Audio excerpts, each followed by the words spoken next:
Boa noite. Comércio entre Brasil e Estados Unidos bate recorde no primeiro trimestre e soma 20 bilhões de dólares. Lei da reciprocidade comercial entrou em vigor hoje. Legislação autoriza a adotar medidas contra países que coloquem barreiras unilaterais aos produtos brasileiros. E você vai ver também. Menina de 8 anos morre no Distrito Federal depois de inalar desodorante em um desafio pela internet.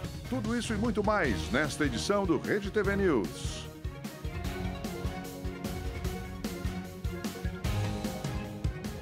No Recife, uma menina de apenas 4 anos morreu no dia do aniversário, vítima de bala perdida. Essas imagens mostram o momento em que Ellen foi baleada na cabeça.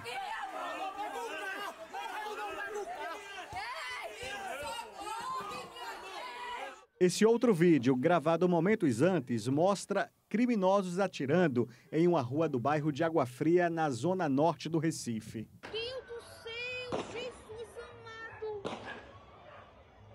Misericórdia! Um disparo atingiu a cabeça de Ellen Santos de Souza. A menina estava acompanhada de familiares. A mãe da garota, que pediu para não ser identificada, preparava a festa de aniversário da filha em casa. Pouco tempo antes ela estava em casa, aí tomou banho, comeu e desceu com minha prima. Aí eu disse, desce com ela para levar ela que eu vou organizar as coisas da festa. Quando eu vi, escuto só os tiros. Foi muito tiro, muito tiro. No Hospital da Restauração, Ellen foi entubada na UTI pediátrica. Na tarde de domingo, ela não resistiu. A menina morreu no dia em que completava 4 anos. Eu não parava de falar nessa festa, não. Não parava. Eu fiz de tudo para fazer essa festa para ela. A Polícia Civil de Pernambuco investiga o crime. Testemunhas falaram que 4 homens, armados e encapuzados, desceram o morro atirando contra 2 rivais que não ficaram feridos. Até agora, os suspeitos não foram presos. Este rapaz, que esconde o rosto com medo de represálias, estava no local na hora do tiroteio.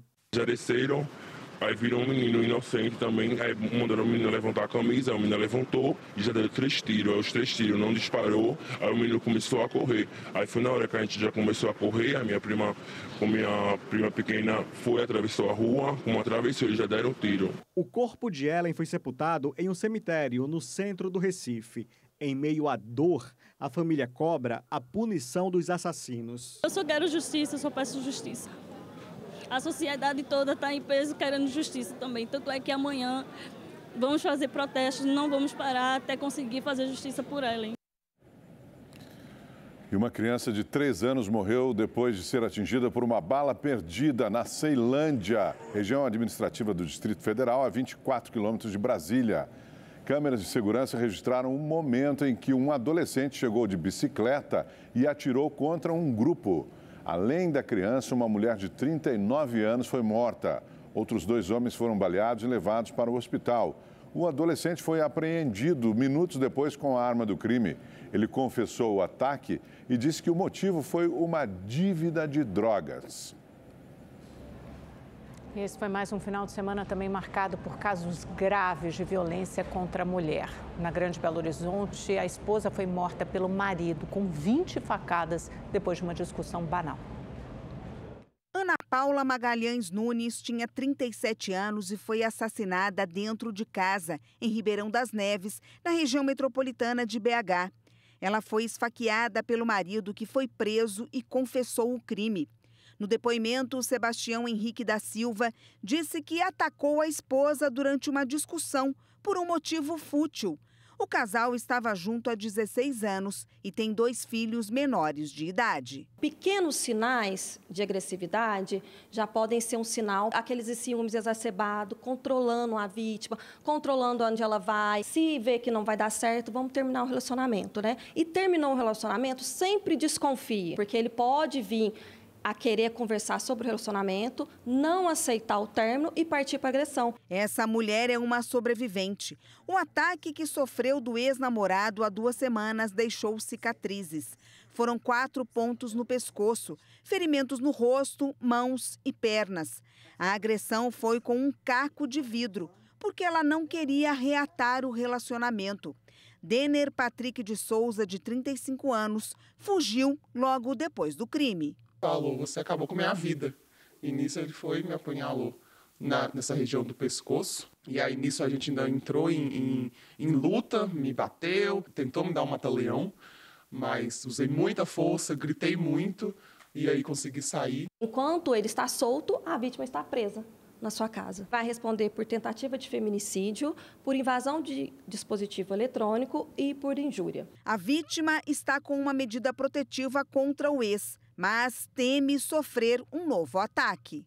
Medo, muito medo, né, dele aparecer. Desde o dia eu não saio sozinha. Nenhum dia eu saí sozinha. Só aqui em Minas Gerais, de acordo com a Secretaria de Justiça e Segurança Pública, 60 mulheres foram vítimas de violência doméstica nos 2 primeiros meses de 2025. 19 delas morreram. Jennifer pulou de uma altura de 7 metros do prédio onde mora para fugir de uma tentativa de feminicídio do marido. Pablo Henrique Rodrigues foi preso preventivamente depois de ficar cerca de um mês foragido. Você viu os primeiros sinais de maus tratos, de agressividade. Não espere o seu caso virar caso de televisão, não. Vocês acham que eu queria estar aqui? De forma nenhuma. Só que, infelizmente, o medo reprime a gente. Não deixa o medo te reprimir. 2 traficantes internacionais foram presos depois da queda de uma aeronave interceptada pela Força Aérea Brasileira na região de Alta Floresta, em Mato Grosso. O avião caiu em uma área de mata fechada nas imediações de uma aldeia indígena. O monomotor ficou completamente destruído. Os criminosos bolivianos transportavam no avião skunk, uma variante de maconha com alto teor de THC, conhecida como super maconha. A Receita Federal apreendeu no Aeroporto Internacional do Recife uma carga de 389 canetas de Monjaro. É aquele medicamento caríssimo, importado, usado para emagrecimento e tratamento de diabetes. A carga está avaliada em aproximadamente R$1 milhão. As canetas eram transportadas de forma irregular, sem receita médica e nem autorização da Anvisa. O proprietário, que era um passageiro do Reino Unido, foi liberado, mas pode responder criminalmente. O remédio chegará oficialmente às farmácias brasileiras em junho. A Anvisa aprovou o registro definitivo da vacina contra a chikungunya, desenvolvida pelo Instituto Butantan, em parceria com a farmacêutica franco-austríaca Valneva, e poderá ser aplicada na população acima dos 18 anos. Esse é o primeiro imunizante autorizado contra a doença no país. O vírus é transmitido pelo mosquito Aedes aegypti, o mesmo da dengue, e o repórter David Diogo está ao vivo com todas as informações fresquinhas para a gente. Boa noite, Diogo. Que vitória, né? Um anúncio muito importante. Exatamente, Amanda. Boa noite a você, Augusto. Boa noite a todos. Segundo o Instituto Butantan, a vacina se mostrou segura em 2 ensaios realizados no Brasil e nos Estados Unidos. A etapa feita aqui em território nacional foi coordenada pelo Butantan em São Paulo. E o imunizante, mostrou aí a produção de anticorpos em quase 99% dos adolescentes participantes. Para que a vacina esteja disponível para toda a população, para todo o público em geral, alguns passos ainda devem ser cumpridos. Segundo o governo do estado de São Paulo, o Butantan ainda trabalha em uma nova versão aí como parte do processo realizado aqui no Brasil. Mas a inclusão da vacina no calendário nacional de imunizações ainda dependerá de uma análise da Comissão Nacional de Incorporação de Tecnologias no Sistema Único de Saúde, o SUS, e também de demais autoridades da área.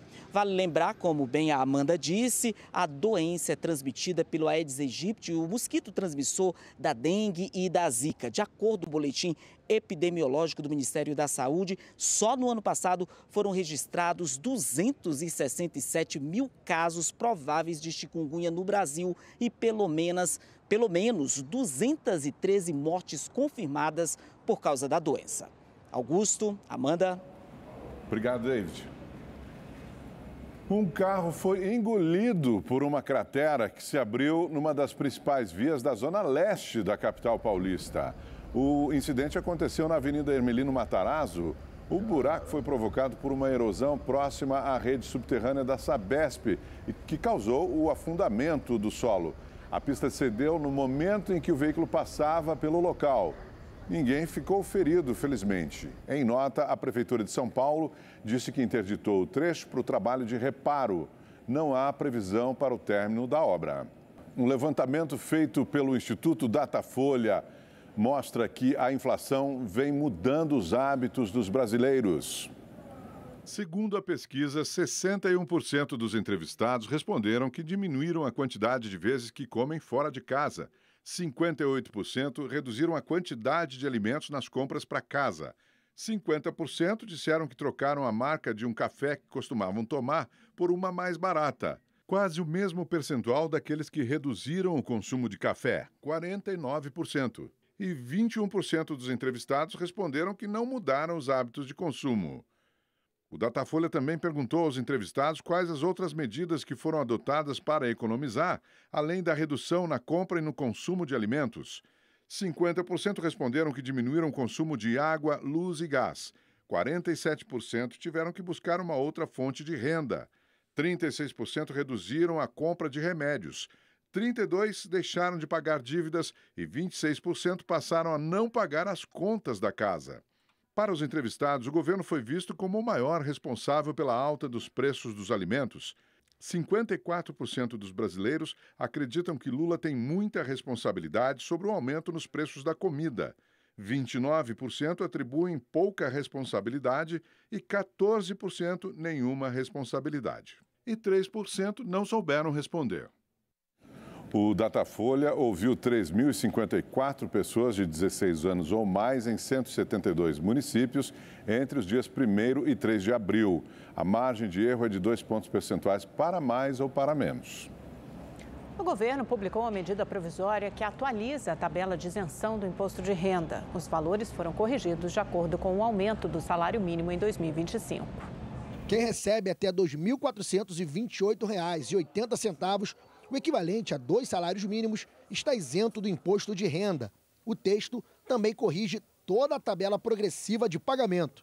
Quem recebe acima do valor da isenção até R$ 2.826,65 terá um desconto de 7,5% no salário. De R$ 2.826,66 a R$ 3.751,05, 15%. De R$ 3.751,06 a R$ 4.664,68, 22,5%. E acima de R$ 4.664,68, 27,5%.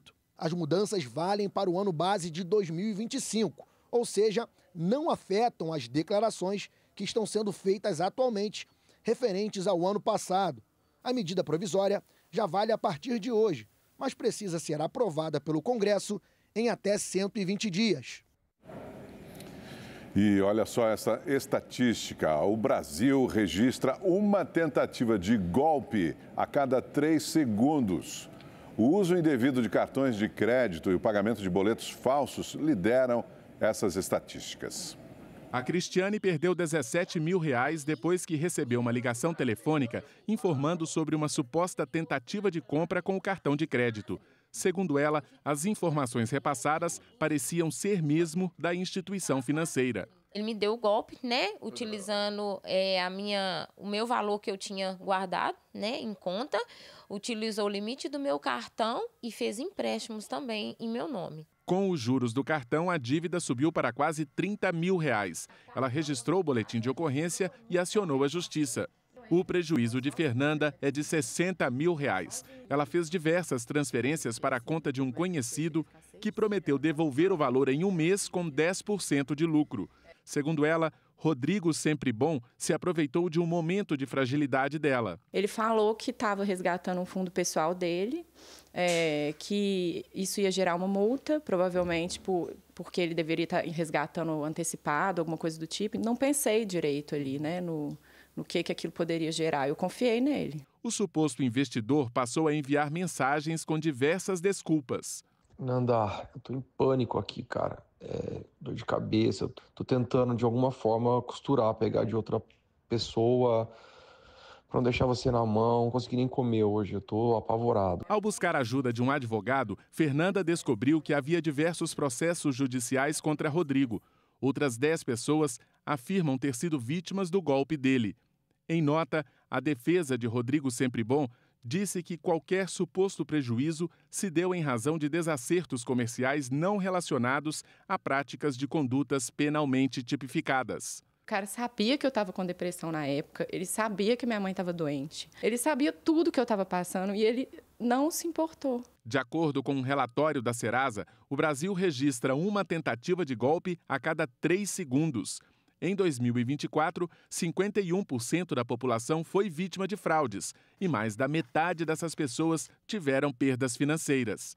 O número de tentativas de golpes aumentou 17% no ano passado em comparação com 2023. As fraudes atingem pessoas de todas as idades, mas os consumidores acima de 50 anos são os mais visados pelos criminosos. Este advogado alerta para a importância das vítimas entrarem em contato com a instituição financeira o mais rápido possível, antes mesmo de procurar a polícia. A conta recebedora dos valores, via de regra, é uma conta de um laranja. Esse laranja, ele não permanece com o dinheiro. A partir do momento que o dinheiro cai ali, ele é pulverizado. Se ela demorar demais, naquele momento em que o bloqueio acontece, já não tem mais nada por ali para ser bloqueado. E agora vamos saber como fica o tempo, a previsão do tempo para todo o Brasil com o Igor Silveira. Igor, como começamos a semana, hein? Vamos lá, boa noite, Amanda, boa noite, Augusto. Boa noite para você que está em casa. Olha, a gente começa a semana com bastante instabilidade. Só de olhar aqui no mapa a gente percebe que tem previsão de chuva em praticamente todo o país. No sul, a chuva acontece em pontos isolados do Paraná e em Santa Catarina. No Rio Grande do Sul, o sol aparece e o tempo até fica abafado por lá. Agora, no centro-oeste tem bastante instabilidade no Mato Grosso do Sul, e essa chuva também avança para o interior do estado de São Paulo. Na capital paulista, o dia começa com céu encoberto, tem chances de garoa pela manhã e também não deve esquentar muito. As máximas não passam dos 24 graus amanhã. Na quarta-feira tem previsão de chuva, são esperados 24 milímetros de água, então pode causar alagamentos e até deslizamentos de terra em algumas regiões. Os termômetros não passam dos 23 graus. Na quinta, 24, a chuva começa a perder força e na sexta-feira pode subir na casa dos 26 graus a máxima. No Rio de Janeiro, os termômetros alcançam 29 graus e chove ainda em pontos isolados.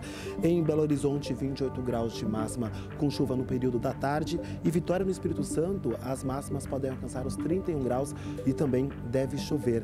Agora, no interior da Bahia e em todo o litoral, o sol aparece e o tempo fica abafado. A chuva com mais volume ainda se mantém no Maranhão. Em toda a região norte, tempo estável, bastante nebulosidade e chuva a qualquer hora do dia. As temperaturas por lá ficam na casa dos 33 graus em Manaus. No centro do país, marcando 31 de máxima em Cuiabá, e no sul, as máximas devem alcançar os 27 graus. Aquele típico clima de outono. Boa noite para todo mundo. Amanda, Augusto. Obrigada, querido. Boa noite. Igor. Estamos na semana de Páscoa e nada mais gostoso do que ganhar ovinhos de chocolate. Melhor ainda é ver como toda essa magia é construída. Tradição que está presente há anos numa escola na zona leste de São Paulo. Por lá, a criançada põe a mão na massa. Cuidadosamente, o João vai raspando a barra de chocolate. Quando ele termina, a Rosane assume a tarefa. É ela quem derrete o produto e mexe bem à espera dos personagens principais. Essa turminha animada que chega à fábrica de chocolate. Na hora das instruções sobre como fazer um ovo de Páscoa, os pequenos fabricantes do maternal aproveitam para checar se está tudo bem com o produto.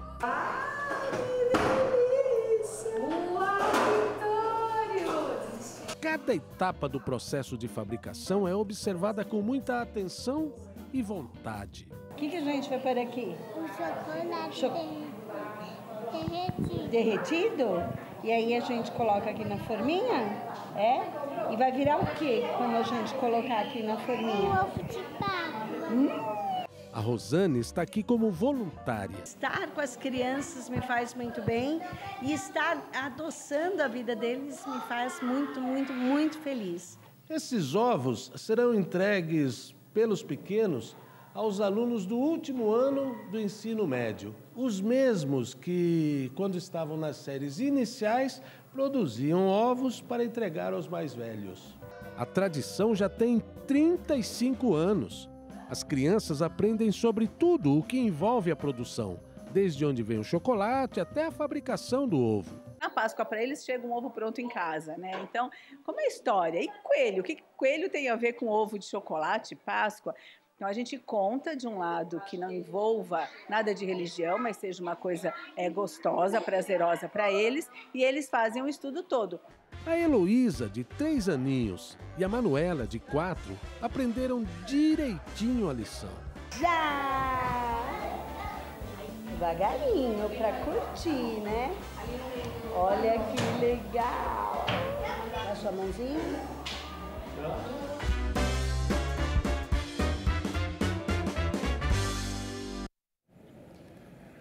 A relação entre o Brasil e o café é muito antiga. O país é o principal produtor e exportador do grão em todo o mundo, além de ter o segundo maior mercado consumidor. E no Dia Internacional do Café, nem o preço alto dos últimos meses afasta o brasileiro dessa paixão nacional. Com tantos atrativos, há quem pense que o café seja um mero coadjuvante, mas não se engane. Ele sempre é protagonista nas padarias espalhadas pelo Brasil, de máquina, coado, puro ou com leite. Cada um gosta de um jeito. De manhã tem que ser cafezinho com leite, um pãozinho com manteiga. Sem isso não começa o dia. No mínimo uns 4 cafés por dia. De manhã logo 2. Um na hora que eu acordo, o outro antes de sair. E depois ao longo do dia mais 2, né? Eu adoro café. Sem café eu não tenho dia. Não caminho à tarde e não chego até à noite. O gerente desta padaria, localizada na Zona Sul de São Paulo, nos conta que são consumidos por aqui cerca de 1.000 cafés por dia. O dia inteiro a gente vende café. De manhã cedo é o maior volume. A gente chega a vender na faixa de 600 a 800 cafés durante a manhã. Mas sempre depois do almoço tem aquele famoso me vê um cafezinho. E após a janta, muita gente também toma um cafezinho. E tem muitos clientes que vêm à tarde tomar um cafezinho da tarde, um pãozinho, um café da tarde, um lanchinho da tarde tomando com café. E na correria do dia a dia, muita gente deixa para tomar o cafezinho no caminho ao trabalho. Até chegar aqui, muito trânsito, tudo. Aí eu aproveito e tomo aqui já no caminho para o trabalho. É muito bom, viu? Porque você começa o dia com energia. Eu não confio muito em quem não toma café não, tá? Eu só confio em pessoas que tomam café. O principal café consumido no Brasil é uma mistura de 2 tipos de grãos, arábica, de sabor suave, e o café robusta, mais forte e encorpado. O café chegou ao Brasil no século XIX, ainda no Império, e já foi a maior fonte de riqueza e principal produto de exportação do país. Ainda hoje, somos o principal produtor e exportador do mundo, além de sermos também um dos principais consumidores, perdendo apenas para os Estados Unidos. Olha, não tem jeito, o café é mesmo um queridinho dos brasileiros. Aqui em São Paulo, então, é praticamente impossível entrar numa padaria e não tomar um cafezinho. Mas o preço da bebida tem tornado o consumo um pouco indigesto. De acordo com o IBGE, nos últimos 12 meses, contados até março, o preço deste produto aqui disparou e subiu mais de 77%. Como nos últimos 4 anos já não estamos tendo mais esse cenário, de certa forma o cenário de oferta global acabou ficando bastante limitado, bastante restrito. E com isso, com menor oferta de café, isso foi, com certeza refletiu nos preços. Vale destacar também que o Vietnã, que é o segundo principal país produtor, também teve problema no ano passado, né? E isso fez com que a oferta do Robusta, que é a principal variedade produzida por lá, também diminuísse no mundo. Além disso, países que antes não eram grandes consumidores, como a China, passaram a demandar maior volume do produto. O país asiático elevou o consumo de café em cerca de 150% nos últimos 10 anos. Mas caro ou barato, o brasileiro sempre dá um jeitinho. O que não dá é para ficar sem o café. Você economiza em outras coisas, né? Mas café tem que comprar e tem que tomar.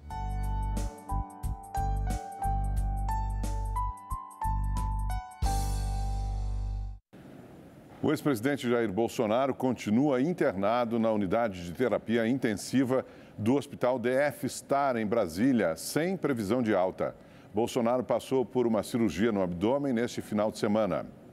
Essa foi a 7ª cirurgia realizada em Bolsonaro desde que ele recebeu uma facada em 2018, durante a campanha eleitoral. O procedimento realizado nesse domingo durou cerca de 12 horas. Segundo o chefe da equipe cirúrgica, foi necessário reconstituir a parede do intestino centímetro por centímetro. A situação do ex-presidente era a seguinte: era um abdômen hostil, múltiplas cirurgias prévias, aderências causando um quadro de obstrução intestinal e uma parede abdominal bastante danificada em função da facada, em função das cirurgias prévias. O médico Cláudio Birolini, diretor do Departamento de Cirurgia Geral do Hospital das Clínicas da Universidade de São Paulo, foi quem realizou a cirurgia. Ele substituiu o cirurgião Antônio Macedo, que acompanhava Bolsonaro desde 2018 e já realizou 5 cirurgias do ex-presidente. Segundo os médicos, apesar de o procedimento ter sido bem sucedido, a recuperação de Bolsonaro será lenta e não há previsão de alta. Quando há um procedimento muito prolongado como esse, o organismo do paciente acaba tendo uma resposta inflamatória muito importante, fica muito inflamado. E isso pode ocorrer no pós-operatório, é comum, é normal, e isso pode levar a uma série de intercorrências no pós-operatório. Tá? Que intercorrências são essas? Aumenta o risco de algumas infecções, né? Aumenta o risco de precisar de medicamentos para controlar a pressão, né? O organismo fica muito inflamado e os vasos dilatam, então ele precisa de uma série de medidas específicas. E vai ser um pós-operatório muito delicado e prolongado. Jair Bolsonaro sentiu fortes dores abdominais na manhã da última sexta-feira, durante uma viagem ao Rio Grande do Norte. Ele foi atendido em um hospital na cidade de Santa Cruz e depois transferido para Natal. Mas no sábado à noite foi levado de UTI móvel para Brasília. A segunda prova da NASCAR em Londrina foi decidida apenas no finalzinho. Eletrizante! Assim foi a reta final da NASCAR neste domingo, hein? O Rubinho Barrichello e o Léo Torres protagonizaram uma disputa acirradíssima pela ponta. Na curva do Bacião, a 2 voltas do fim, o Léo Torres conseguiu realizar uma manobra para cima do Rubinho e assumiu a liderança. Aí foi segurar o adversário até receber a bandeirada. Na Copa HB20, também no Autódromo Ayrton Senna, em Londrina, Adilson Júnior venceu na categoria Pro. Na Elite, o Igor Vacari chegou em primeiro lugar. E o Leandro Parisotto correu mais do que todo mundo na Super. A NASCAR e a Copa HB20 voltam nos dias 17 e 18 de maio no Autódromo de Interlagos, em São Paulo. São as atrações esportivas aqui da Rede TV, que de quinta ao próximo domingo vai ter 3 jogos de Série B e 1 do Campeonato Alemão. Tá feito o convite já, né? Plena Páscoa, hein? Pois é, feriadão repleto, Vou né? trabalhar Programação. junto com o Coelhinho. Exatamente. Que o Coelhinho trabalhe muito vocês também. Obrigada. Obrigado, Napoleão. O ministro Gilmar Mendes, do Supremo Tribunal Federal, determinou a suspensão de todos os processos que tratam da chamada pejotização, que é a contratação de prestadores de serviços como pessoa jurídica. A suspensão vale até que o Supremo Tribunal Federal julgue um recurso sobre o tema, que tem repercussão geral reconhecida. A decisão, que será tomada pelos ministros, valerá para todos os casos semelhantes. Gilmar Mendes disse que o grande número de ações sobre esse assunto tem sobrecarregado o STF.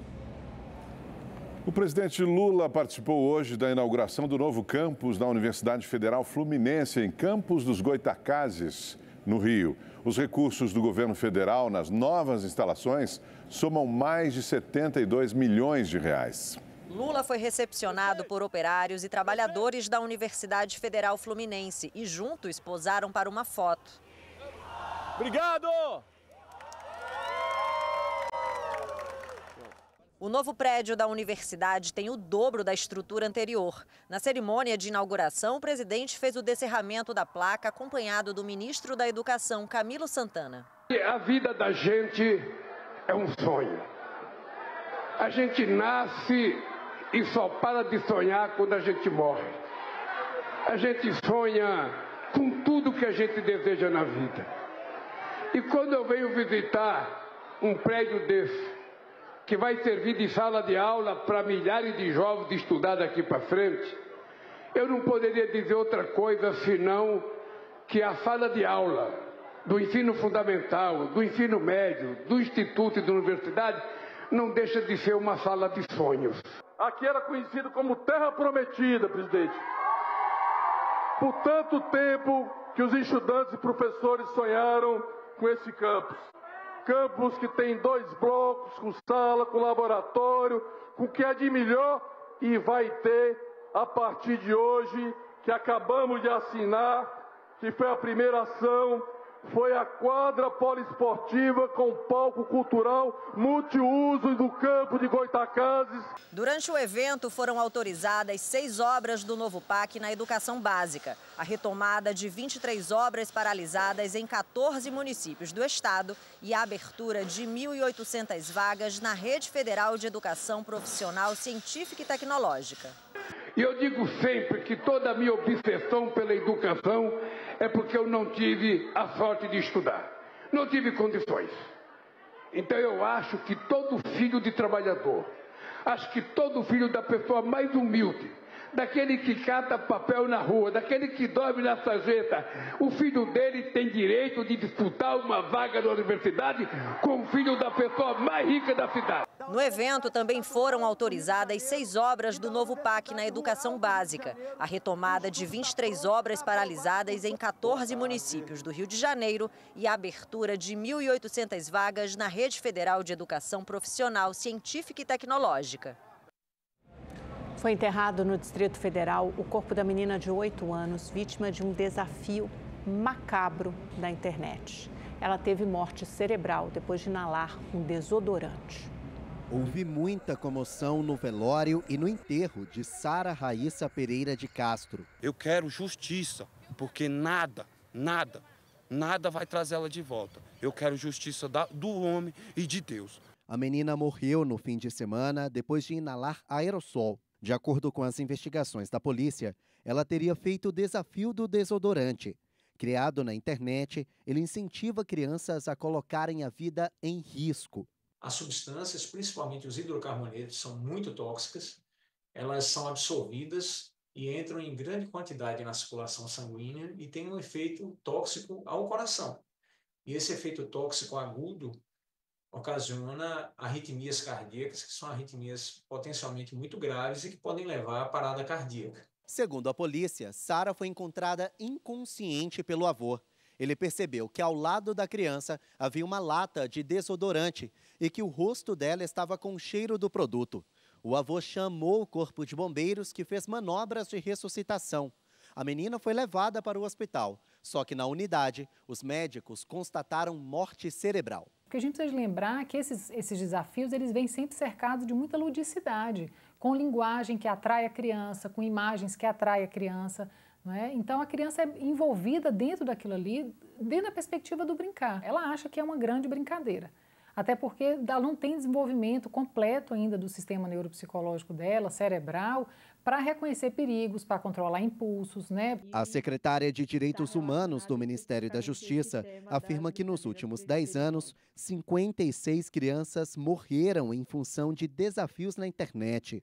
O governo montou hoje um comitê e pretende criar um canal de denúncias para esse tipo de crime. A nossa ideia é um canal unificado, tanto para a gente, enfim, poder de fato lidar com esse desafio, como também para a gente poder ter um diagnóstico correto do problema, né? Hoje a gente acaba tendo dados muito pulverizados. A polícia tenta descobrir quem incentivou a menina a inalar o produto e já notificou a rede social utilizada na divulgação do desafio. O objetivo da investigação é identificar quem criou esse conteúdo, a pessoa que dele replicou e, casos que sejam identificados, eles podem responder por homicídio duplamente qualificado, estando sujeito a apenas de até 30 anos de reclusão. É que a gente tem desprotegido os filhos nas redes sociais, na internet, e protegido excessivamente em relação ao mundo real.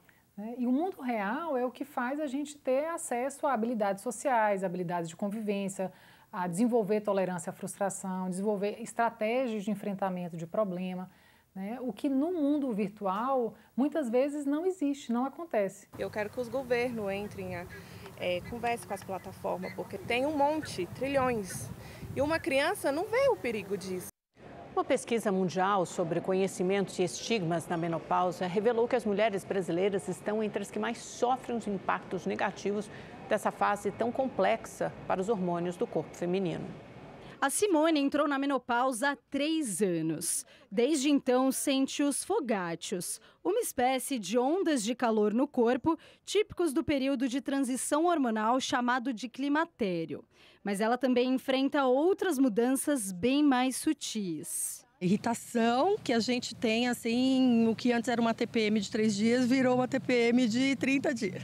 Pele seca, unha quebrando, cabelo que cai. É um combo pesadão, assim, é complicado. Um estudo internacional mostrou que as brasileiras estão entre as que mais sentem esses efeitos. 8 a cada 10 tiveram sentimentos e sintomas mentais relacionados ao climatério. Entre eles, depressão, ansiedade, vergonha e constrangimento. Já a média global foi de 6 a cada 10 mulheres, segundo a pesquisa Experiência e Atitudes na Menopausa. Eu acho que tem um fator cultural. Então, culturalmente, o quanto que a pessoa conversa, aceita, busca ajuda para tratar esses sintomas. Eu acho que tem também o quanto ela se sente apoiada, então a gente sabe muito bem, né, que buscar ajuda e ser apoiada quando você busca ajuda, com certeza, é um fator que pode amenizar esse impacto, né? Mas tem também uma questão do país em si. E aí a gente vive num país que está muito quente, que vive cada vez mais quente, e isso também pode acabar afetando as mulheres na forma como elas sentem os sintomas da menopausa. A pesquisa também revelou que ainda há muito preconceito em relação à menopausa. Isso interfere diretamente na saúde, desenvolvimento profissional e na percepção que as mulheres têm de si mesmas. 65% dos brasileiros acreditam que o assunto é um tabu e 66% acham que os sintomas do período não são levados a sério. Muitas mulheres acabam vivendo os sintomas da menopausa em silêncio, sem saber que existe uma forma de tratar e de amenizar. E a melhor forma de romper com esses padrões é apostar no diálogo aberto. Por muitos anos a gente teve um tabu que foi a reposição hormonal. As pacientes tinham muito medo, pensando principalmente no risco de câncer. Mas hoje esse tema tem voltado à tona, até porque tem muitas mulheres publicamente visíveis que têm trazido a questão da menopausa, da reposição hormonal de forma muito positiva, o que é um grande ganho para os pacientes, porque elas também sentem a vontade em compartilhar, em dividir seus medos e começar o tratamento para reduzir sintomas de algo que tem impacto tão grande na vida da mulher. Bom, muito obrigada pela sua companhia. Nos vemos amanhã. Uma ótima noite para você. Uma boa noite e até amanhã.